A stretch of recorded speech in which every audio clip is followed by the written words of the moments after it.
You are poor because you are a good person. You have been sold a fairy tale.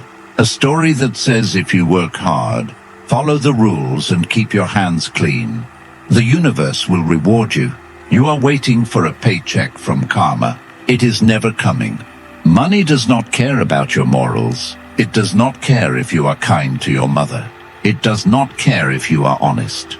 Money is a neutral force, and as Robert Greene repeatedly reveals, power does not flow to the most virtuous. It flows to the most aware, to the ones who understand human nature, manipulation, timing, and control. While you are busy being a good employee, waiting for permission to be wealthy, the strategic mind is already applying Law 3, conceal your intentions, and Law 6, court attention at all costs, quietly positioning themselves where money has no choice but to move toward them. They understand something you are too uncomfortable to admit. The economy is not a cooperative system. It is a psychological battlefield, and you are walking into it holding morality, while others are holding strategy. So what happens? You get outplayed, not because you are stupid, but because you are playing the wrong game. Robert Greene never taught people to be good. He taught them to be effective, to see patterns, to exploit predictable behavior, to understand that people are driven by envy, insecurity, desire, and fear, not logic. And once you see that, money starts to make sense. Because money doesn't follow effort. It follows leverage. It follows positioning. It follows those who can influence outcomes without appearing to try. So I am not here to motivate you. I am here to reprogram you. To strip away the conditioning that made you weak in a system that rewards awareness. To show you how to invert your thinking and start seeing money the way powerful people see it. But understand this. Once you see the game, you cannot go back. You will start noticing manipulation everywhere. You will see why some people rise effortlessly, while others stay stuck despite working harder. And most dangerously, you will realize how many of your beliefs were designed to keep you controllable. So before we go deeper, ask yourself, are you ready to stop being a good person and start becoming a powerful one? Because in this game, you cannot be both. Phase 1. The Trap of Generosity, the Miser's Gambit.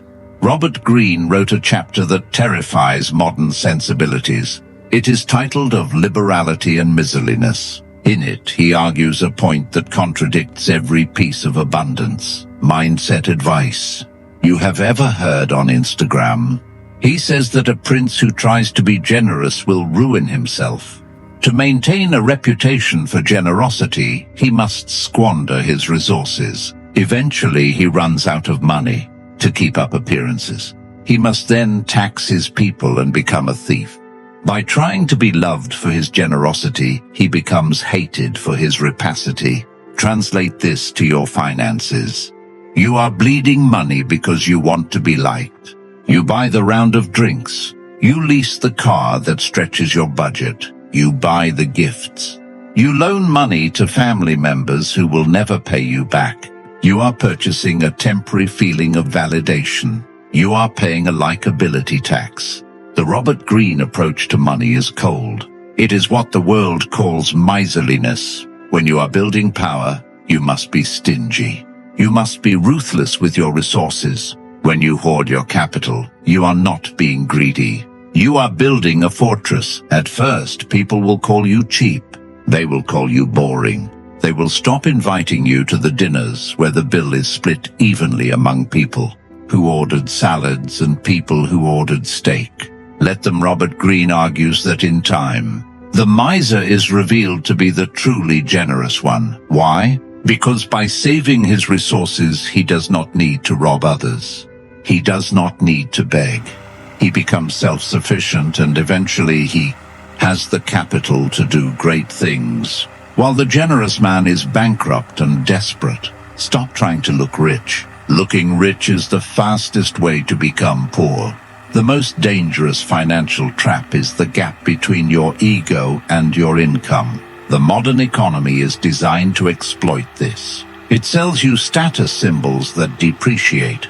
It convinces you that if you don't spend, you are failing. Invert this. Embrace the reputation of being tight.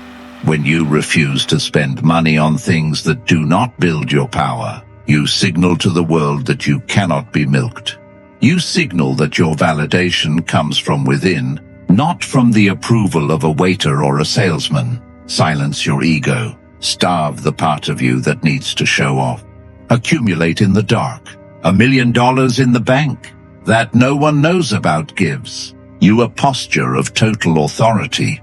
$1 million in liabilities that everyone can see makes you a slave to the bank. Choose. Do you want to look like a king, or do you want to be a king? You cannot be both. Be honest, are you spending money to build power or to impress people? Comment power or impress below. Phase 2. Despise the free lunch, the debt of obligation. Robert Greene, a modern student of Robert Greene, crystallized this in Law 40. Despise the free lunch. We are wired to love free. The word bypasses our critical thinking. But in the psychology of money, nothing is more expensive than something you get for nothing. When you accept a favor, a freebie, or a discount from someone, you enter into a psychological contract. You now owe them. You have lost your autonomy. You are weighed down by the heavy chains of gratitude. The wealthy man pays. He pays the full price. He tips well. He rejects the hookup. Why? Because he wants to be free. When you pay for something, the transaction is closed. You walk away with no baggage. You owe nothing. But there is a deeper layer to this. The free lunch is how the poor stay trapped. They chase the discount and miss the value. They spend hours clipping coupons to save $2, wasting time that could have been used to earn $200. They accept the free entertainment of social media, not realizing they are paying with their attention, their data, and their mental clarity. You are the product. To break out of the lower class of thinking, you must shift from a consumer of free to a buyer of value. If you want good advice, pay a consultant. If you want a good network, pay for the dinner. If you want to learn, buy the course. When you pay attention. There is a psychological trigger called sunk cost. When you invest money in your own growth, your brain forces you to take it seriously to justify the expense. If you get a book for free, you will let it gather dust. If you pay $100 for it, you will study every word. Use this against yourself. Tax your own ignorance. Robert Greene understood that relationships are transactions. If you are always the one taking the free handout, you are the subordinate. You are the vassal. If you are the one paying, you are the patron. You are the prince. Start paying for your freedom. Clear the ledger. Walk through life owing no man a favor, and you will walk with a lightness that terrifies those who are weighed down by social debts. Think carefully, what is one free thing in your life that is secretly controlling you? Comment it below. Phase 3, the producer's trance, escaping the sheep pen. The economy is a farm. There are the farmers and there is the livestock. The livestock are the consumers. They are fed a steady diet of dopamine, fear, and desire. They are milked for their cash and sheared for their labor. They are kept in the pen by a fence made of convenience and entertainment. The farmers are the producers. They create the feed. They build the fence. They own the land. You have been trained since birth to be a sheep. Go to school. Learn to follow orders. Get a job. Join the herd. Buy a house. Tie yourself to the land. Watch Netflix. Chew the cud. To make Robert Greene money, you must undergo a violent psychological shift. You must stop consuming and start producing. This is the concept from M.J. DeMarco's The Millionaire Fast Lane, but viewed through a darker lens. Look at your bank statement. It is a record of you being a consumer. Every line item is you giving your power to someone else. Netflix, Uber, Starbucks, Apple. You are transferring your life force, money to them in exchange for a momentary hit of comfort. Now look at the other side. Who is paying you?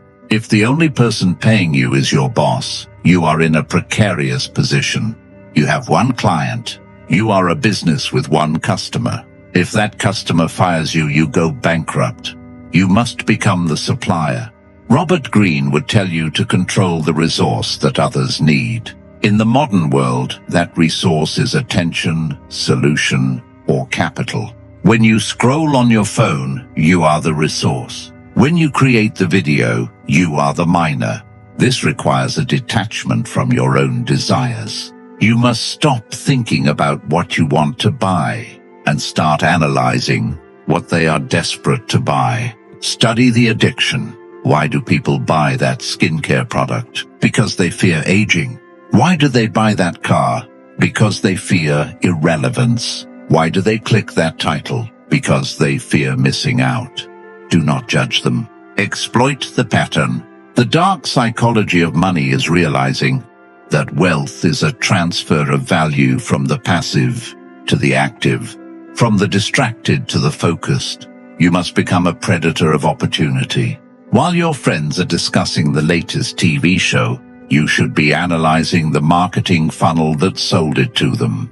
While they are complaining about the price of gas, you should be looking at energy stocks. Shift your identity. I am not a consumer. I am a producer of value. It is a lonely transition. You will stop enjoying things the way you used to. You will look at a movie and see the script structure, the budget, the target demographic. You will look at a restaurant and calculate the table turnover rate. You will lose the innocence of the consumer, but you will gain the vision of the architect. Right now, are you feeding the system or learning how to control it? Comment sheep or architect below. Phase 4. Emotional alchemy, loss, aversion versus aggression. Daniel Kahneman, the psychologist who mapped the flaws of the human mind, discovered a concept called loss aversion. He found that the pain of losing $100 is psychologically twice as powerful as the pleasure of gaining $100. This is why you are poor. Your biology is wired to protect what you have rather than to hunt for what you could have. You are playing defense. You are hoarding your acorns because you are terrified of winter. But in the game of money, defense leads to a slow death. Inflation eats your savings. Irrelevance eats your skills. The Robert Greene mind overrides this biology. You must desensitize yourself to the feeling of loss. You must view money not as a safety blanket, but as ammunition. Soldiers do not cry when they fire a bullet. They know the bullet is gone, but they know that if they aim correctly, the bullet achieves an objective worth far more than the cost of the lead. You must be willing to fire your money, invest in the skill, burn the cash on the ad campaign, buy the inventory. Most people are paralyzed by the question, what if I lose it? The outlier asks, what if I keep it and nothing changes? That is the true risk, stagnation. Robert Greene said, it is better to be impetuous than cautious, for fortune is a woman, and if you wish to keep her under it, is necessary to beat and elude her. Strip away the sexism of the 16th century and look at the energy of the statement. Fortune favors the bold. The market punishes the timid. If you are terrified of losing money, you are already a slave to it. You are guarding a prison cell. You must develop a financial callus. The first time you lose money on an investment, it hurts. You feel sick, good. The second time it hurts less. The 10th time it is just data. That didn't work. Adjust aim. Fire again. This emotional coldness is what separates the elite from the middle class. The middle class treats money emotionally. This is my hard-earned cash. The elite treat money logically. This is a tool. Tools get broken, tools get used, but tools build empires. You need to detach your self-worth from your net worth so that you can risk your net worth to multiply it. If you cannot sleep at night because your stock portfolio went down 5%, you are not ready for wealth. You are still a child needing a security blanket. Grow up. The market is not your mother. It does not care about your feelings. It rewards conviction. Be real. Do you protect your money or use it as a weapon? Comment protect or weapon below. Phase 5. The asymmetry of silence. Stealth wealth. We live in the age of the loud. The fake gurus, the rented Lamborghinis, the watch me make $10,000 in a day screamers. They are the fearsome. They are bright, colorful, loud, and easy targets for the hunter. The real predator is the tiger, silent, camouflaged. You don't see him until it is too late. Robert Greene advised the prince to appear religious and virtuous while doing the dark work in the shadows. In finance, this is the doctrine of stealth wealth. The goal is not to look rich. The goal is to be rich and look dangerous. When you flash your money, you trigger two things: envy. People want to take what you have. Friends ask for loans. The IRS looks closer. Scammers target you. Compliance. You become addicted to the status. You raise your cost of living to maintain the image. You build a golden cage. The Robert Greene move is to live below your means while earning above your dreams. This creates a war chest. When you have $100,000 in liquid cash and you drive a 10-year-old car, you walk into a negotiation with a nuclear weapon in your pocket. You don't need the deal. You don't need the job. You don't need the bank's approval. This is few money, but it is not just about safety. It is about information asymmetry. When people think you are average, they speak freely around you. They reveal their secrets. They do not have their guard up. You can gather intelligence that the flashy millionaire never hears, because everyone is trying to impress him. Be the gray man. Wear simple clothes. Speak less. Listen more. Accumulate assets that are invisible. Stocks, crypto, intellectual property, businesses. Let the fools compete for the loudest car. You are competing for the quietest freedom. True power is the ability to disappear, to not answer the phone, to walk away from a deal because you don't like the other person's face. That is the luxury that Gucci cannot sell you. Ask yourself, are you trying to look rich or become untouchable? Comment look or power below. Phase 6. The art of exploiting predictability. The algorithm of humans. Robert Greene knew that men are simple. They are driven by two principal impulses, fear and greed. If you understand this, you can predict their behavior. And if you can predict their behavior, you can monetize it. Most people try to make money by inventing something new. They try to be the genius. This is ego. It is risky. It is foolish. The Robert Greene path is to look for what is already broken in the human psyche and offer a cure. Look at the industries that print money: beauty, fitness, dating, finance, politics. What do they sell? They do not sell lipstick. They sell love.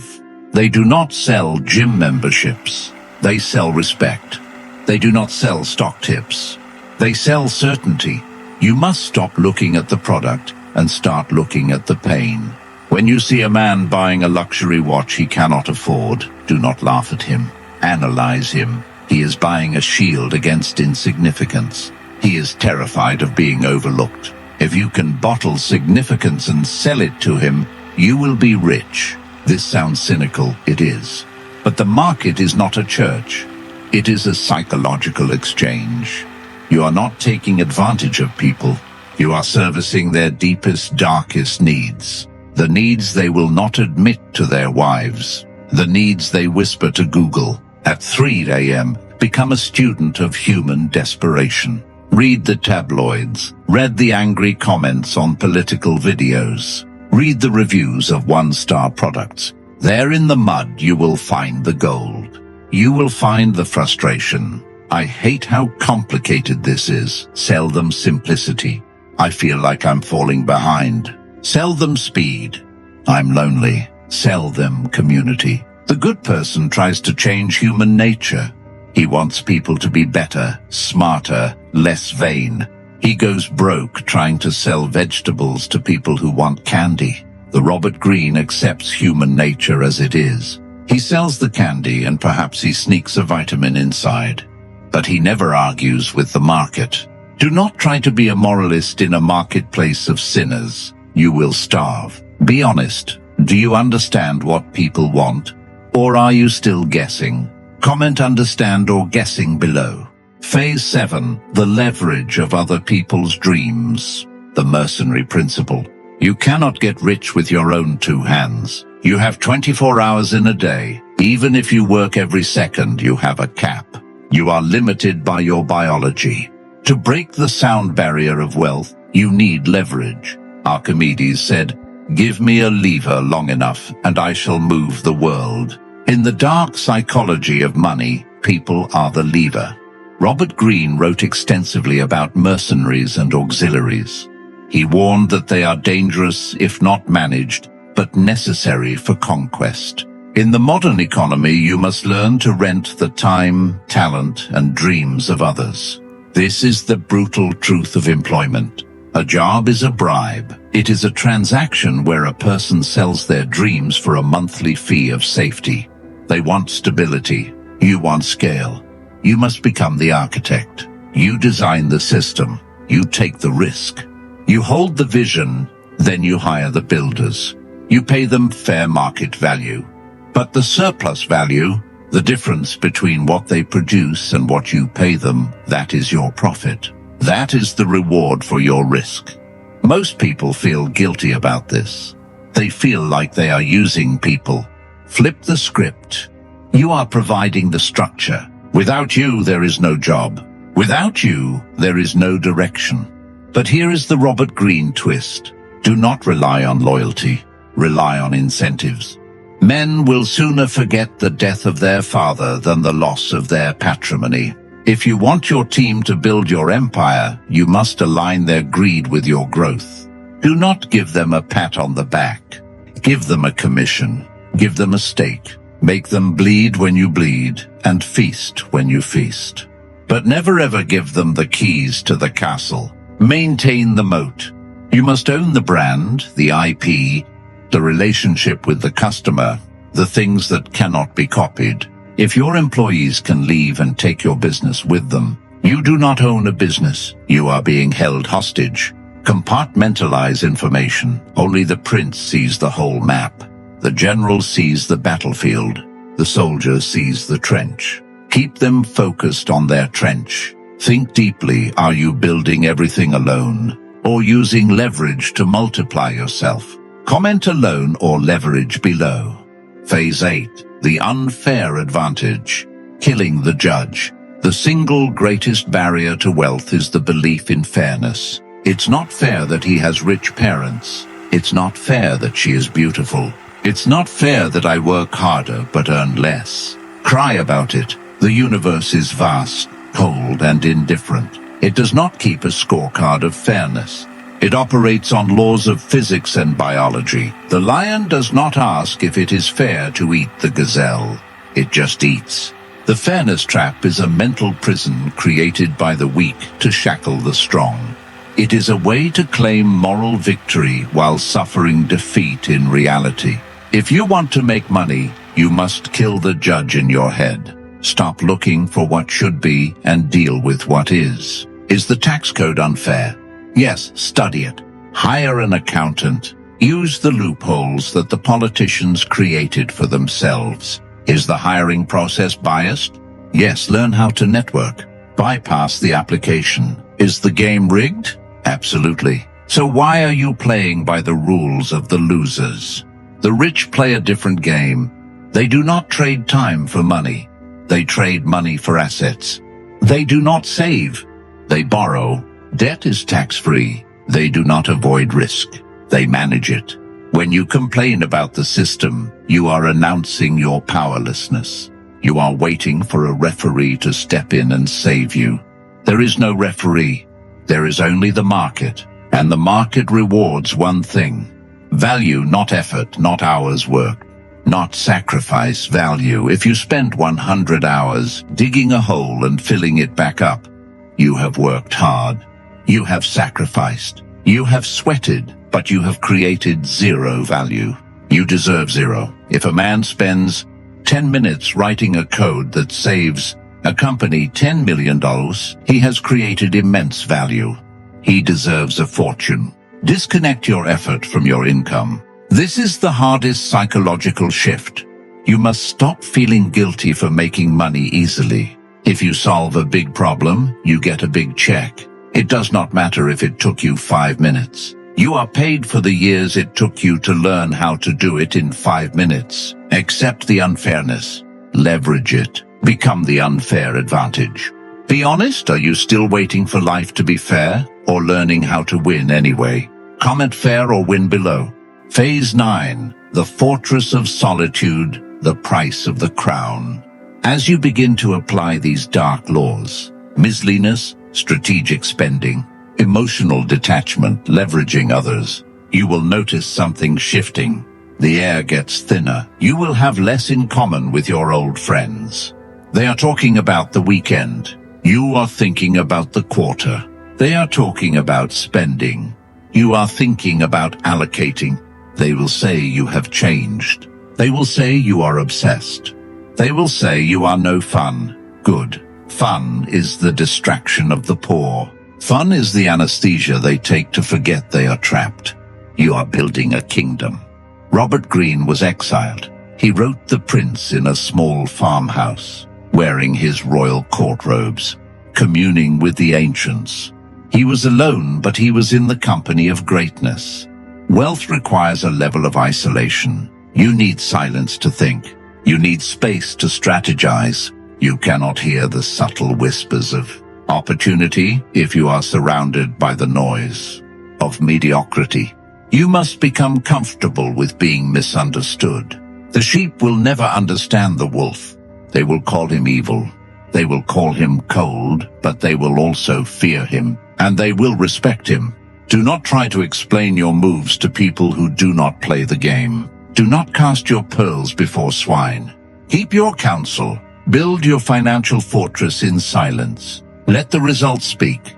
And when you finally make it, when the money is no longer an issue, when you have bought your time back, you will realize something profound.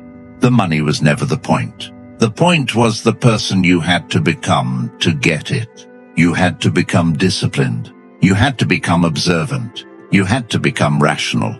You had to kill the child who needed approval and birth the king who commands respect. The money is just the scorecard. The prize is the sovereignty. So here we stand at the edge of the abyss. You have two choices. You can go back to the good person script. You can keep buying the rounds of drinks. You can keep complaining about fairness. You can keep waiting for the world to recognize your potential. It is a comfortable path. It is warm. It is crowded. Or you can step into the cold. You can adopt the Robert Greene gaze. You can start seeing money for what it really is, a tool of power. You can stop spending to impress people you don't like. You can stop consuming and start producing. You can stop feeling and start thinking. It is a lonely path. It is a hard path, but it is the only path that leads to the throne. The world is not going to save you. No one is coming. You are the prince or you are the peasant. The crown is lying in the gutter. It is heavy. It is sharp. It will cut your hands. Pick it up. But be careful, because once you have the money, once you have the power, you will face a new enemy. An enemy that Robert Greene himself struggled to defeat.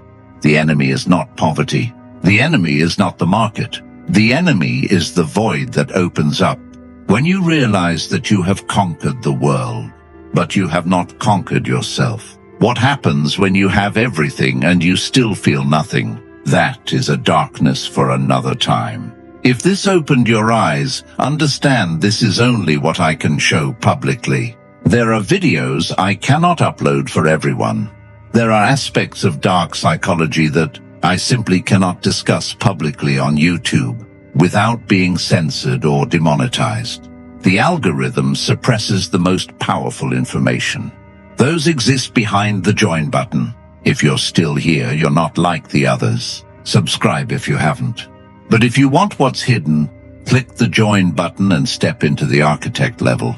You will unlock exclusive uncensored videos. that dive into the deepest parts of the human psyche. Most won't. That's the point. Last question, are you ready to become dangerous, or will you go back to comfort? Comment dangerous or comfort below.